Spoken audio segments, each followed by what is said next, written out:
Zurich, Switzerland was the beautiful location of last week's CoinGeek conference, bringing together people from around the world, both in person and online. Among them, an unashamed Bitcoin skeptic, known for his robust views on the financial markets and cryptocurrency. Nouriel Roubini is a professor of economics at New York University's Stern School of Business and CEO of the economic consultancy firm Roubini Macro Associates. I was delighted to be able to speak to him for this series after his appearance at the conference.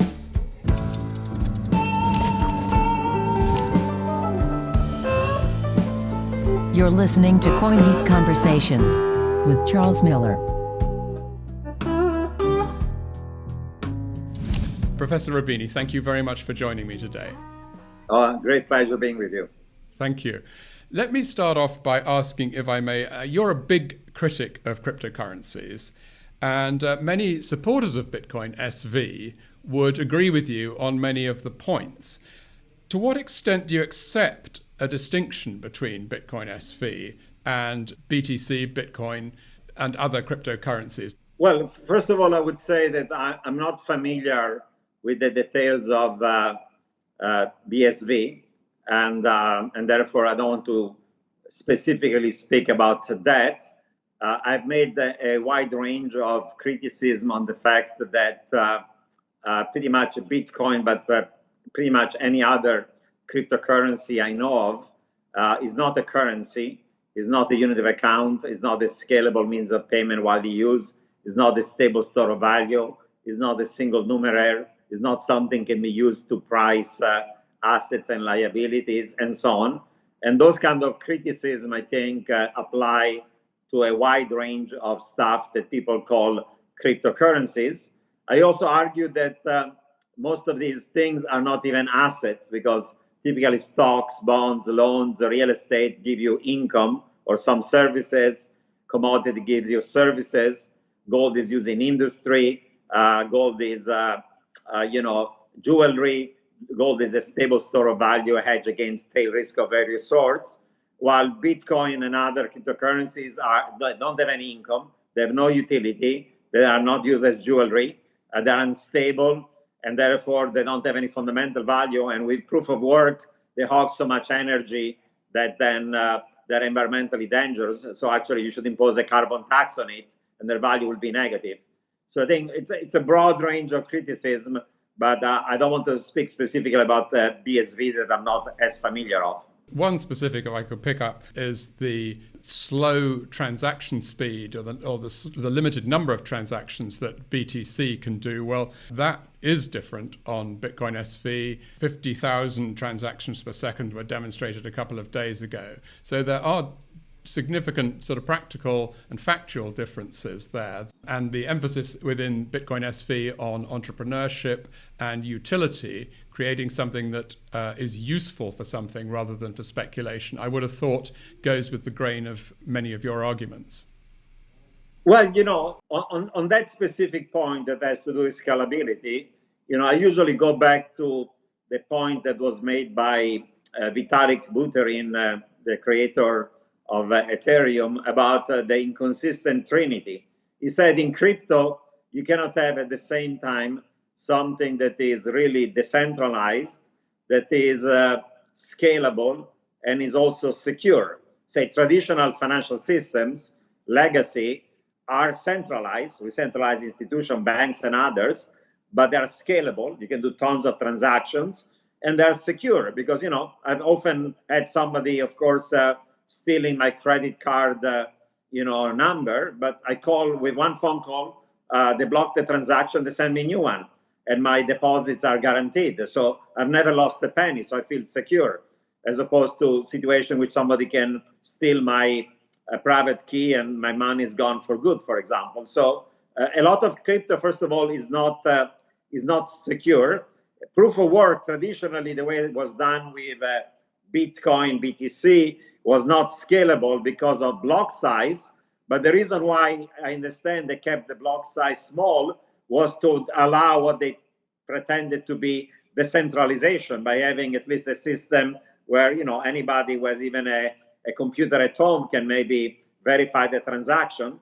And I think that any solution, and I don't want to go in the technicality of BSV, that then achieves scalability by then increasing significantly block size, leads by definition to a system that is not anymore decentralized, because you can have only a small number of large oligopolistic players that are verifying transactions, and therefore you lose, first of all, the decentralization, but you also lose the security, because in the case of Bitcoin BTC, proof of work, 80% of the mining is done first by an oligopoly, and an oligopoly in countries that have no rule of law and no freedom, like China, Belarus, and Russia, and it's becoming a national security problem for the United States. So something has to give in. There is no free lunch, the way Vitalik Buterin points it. So if you achieve scalability by having less decentralization and having less security, then you're back to square one. You have a problem. Right.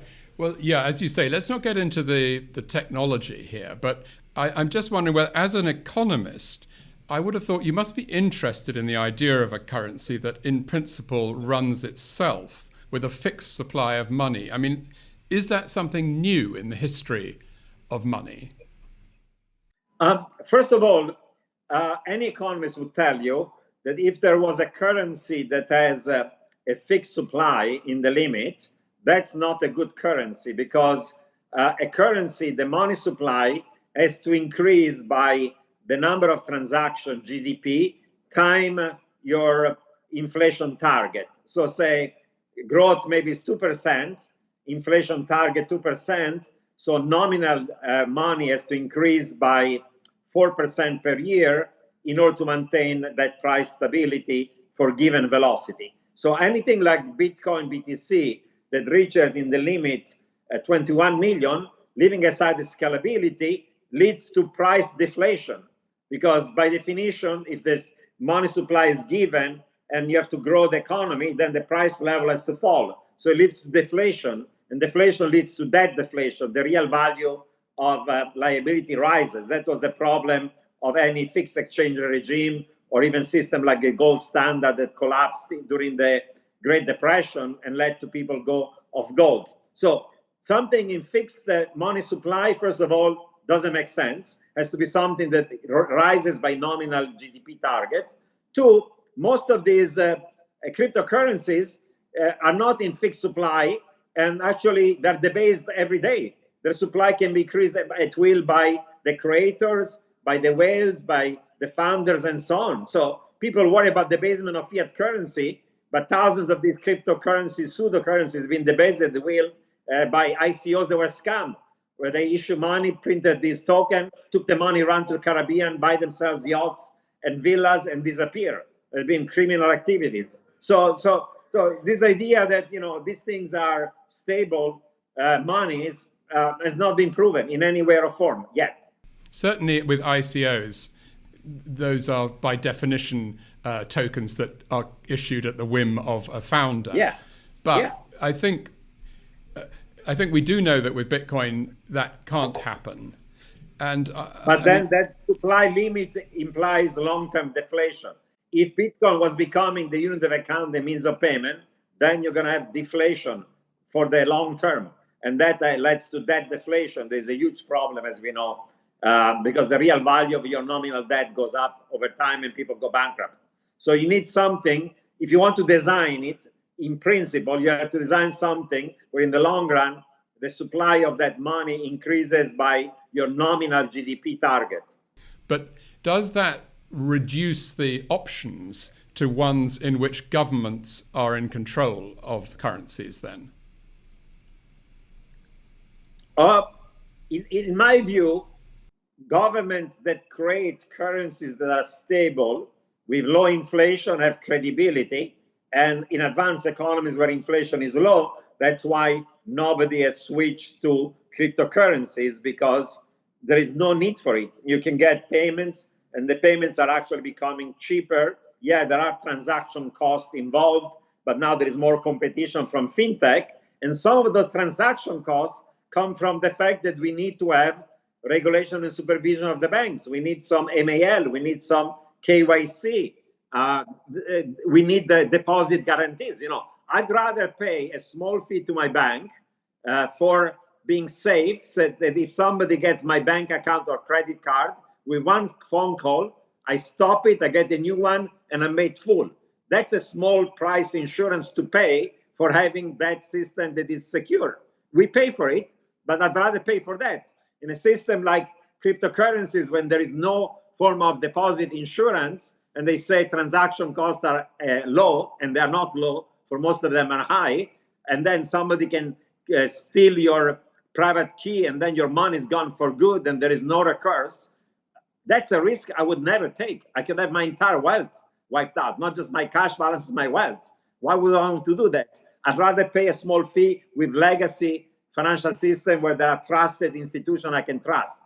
Well, Dr. Wright has always made a big point that Bitcoin is not anonymous, it's pseudonymous. And the recovery by the FBI, the instigation of the Department of Justice this week, of several millions by tracing through the BTC system, I think has in a way proved his point on that, would you say? I agree on that. Actually, law enforcement prefers people using Bitcoin rather than offshore financial center for a variety of criminal activity, because while, first of it, everything is on a public ledger. And then while you may not know who's behind that public key, you can get it and find what's the private keys and nab them. And has happened over and over again. But then some people say, we're going to create, cryptocurrencies that are totally anonymous, totally, like Monero and others. But the public authority have already said, we're not going to accept that. That's not going to be acceptable and legal. I mean, Steve Mnuchin was the Secretary of the Treasury of Trump. He's not a communist, he's not a Bolshevik, he's a right-winger. He said, we cannot let Bitcoin or crypto to become the next Swiss bank account where a criminal, a terrorist, a drug dealer, a human trafficker, and you name it, or a tax evader is using it to do something criminal. And therefore, right now, and there's been already tons of statements by the G7, G20, this morning by the BIS, we know there'll be a crackdown. We need clear MAL and KYC. Otherwise, we go a law of the jungle. And therefore, there'll be a concerted agreement like they've done for offshore financial center, that the G20 and the OECD, this 37 largest economy in the world, 95% of global GDP, are going to crack down against this illegality. And once you crack down and these things need to be regulated like banks, they'll have the same compliance cost and transaction cost as banks. Yesterday, a CFTC commissioner made a speech when he spoke about DeFi, decentralized finance, and he said two things. He said, first of all, decentralized finance is totally illegal. It goes against all our security laws. Second, we cannot have a system where you have financial institutions that are regulated compared with shadow financial institutions that are not regulated, because there is a competition disadvantage, and that will lead banks either to go into risky activities to compete with those that are not regulated, or we have to regulate those who are not unregulated. And the world is going to be one in which, whether you are a traditional bank or a fintech financial institution or a crypto or a blockchain, you'll have to have the same regulation. There cannot be a free ride. Everybody has to accept the same MAL and KYC. Once that happens, you have transaction costs similar to those of traditional banks. And the only thing we can hope is that there is more competition in financial services with fintech. There's nothing to do with crypto and blockchain. Then transaction costs fall. Have they fallen, for example, in traditional financial markets? In equity markets, bid-ask spreads have fallen. Transaction costs are low because there is competition. That's what's going to, regulation and competition is the future. But you cannot free ride. And crypto wants to free ride and say, we don't want any regulation. We don't want governments. We don't want institution. That's anarchy. It's the law of the jungle. It's, as the commissioner said, is Hobbesian world, the law of the jungle. And we cannot live in a world that is the law of the jungle. At the moment, if you go to an exchange and you want to buy some Bitcoin, you have to do KYC already. Exchanges that are exchanges in the United States that are subject to US regulation, who have a big license and so on, but there are plenty of them all over the world that they don't have those things. And therefore, there are massive leaks in the system that are being used by criminals. Isn't that just a job for law enforcement and governments to sort that out, though? Well, there'll be an agreement that has to be international, that it doesn't matter where you're located, where you are in exchange, then you have to do MIL, KYC, and you cannot have a system of DeFi, decentralized finance, where you pretend there is no intermediary. The pretense is just done peer-to-peer without an intermediary. There is somebody. There's somebody there who created the protocols, and those protocols actually generated through some tokens, some money. So it's their own responsibility to make sure that there's going to be appropriate ML KYC even there. That's why the commissioner said, as it stands, DeFi right now, it's illegal. We cannot allow a system that does not have any ML KYC, one in which there are not intermediaries that are properly regulated. Today, the Basel Committee of the BIS said that if any financial institution wants to hold any crypto assets, they need to have capital at the highest level of risk, because crypto assets are the most speculative and volatile form of asset trading. So the capital ratio will be 100%, the highest one. Rightly so. Once that happens, the transaction cost and the cost of compliance are going to be such that the appeal of lots of this stuff is going to completely fizzle out, because they're going to be regulated the way they should be regulated, as risky assets. All of the 37 OECD countries are going to go by the same regulation, 95% of global GDP. And the small little islands who are trying to free ride are going to be cracked down the way they cracked down against illegal offshore financial center in the Caribbean. Everything is going to enter within a regulatory framework. And is that the way that Bitcoin is going to survive then? Because you've described it as a bubble, almost implying that it wouldn't be with us in a while.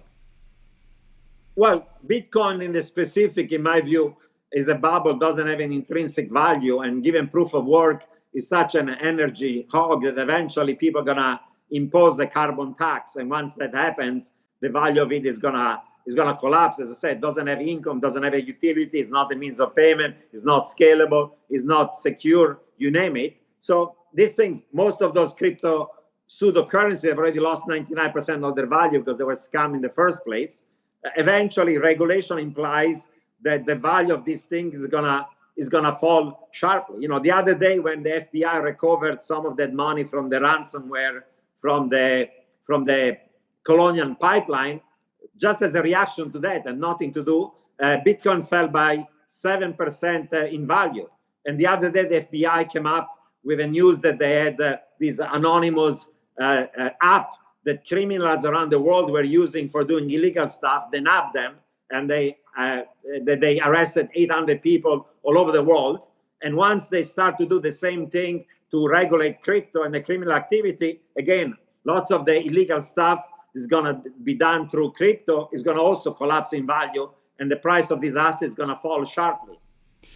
So it'll be regulated out of existence in 10 years' time? Either out of existence or out of something that, if it has any value, has to compete with traditional banks and with fintech. And 99% of fintech has nothing to do with crypto or blockchain. It's AI, machine learning, big data, IoT, and 5G, and is centralized. Because you need a system that aggregate information and institutions that provide safety that are credible.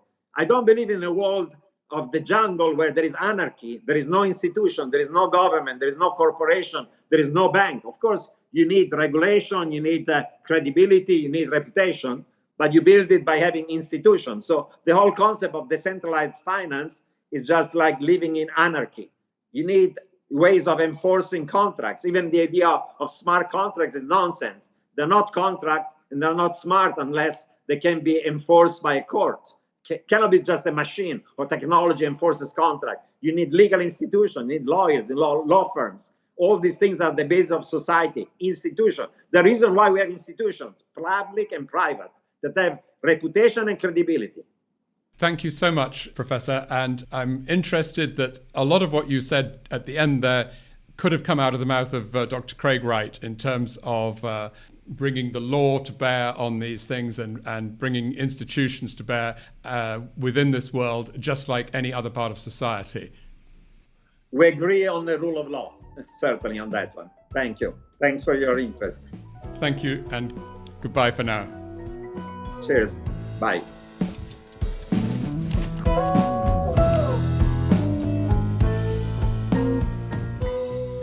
Thanks very much to Professor Nouriel Roubini. Professor Roubini was taking part in the CoinGeek conference in Zurich last week, although from his home in the States. Next week, my guest will also be somebody who is appearing at the conference, but actually in person, so I was able to be in the same room as her, which was quite a novelty. That's Eileen Brown, the British journalist who can put the world of Bitcoin SV into the context of her reporting on the wider crypto scene and her long experience of reporting on tech generally. That's Eileen Brown with me on CoinGeek Conversations next week.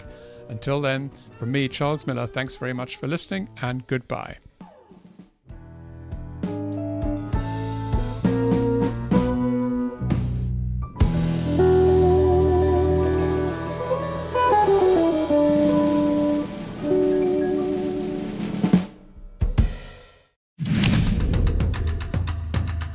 Different backgrounds, diverse geographies, and disparate experiences can all inspire ideas that lead to breakthroughs.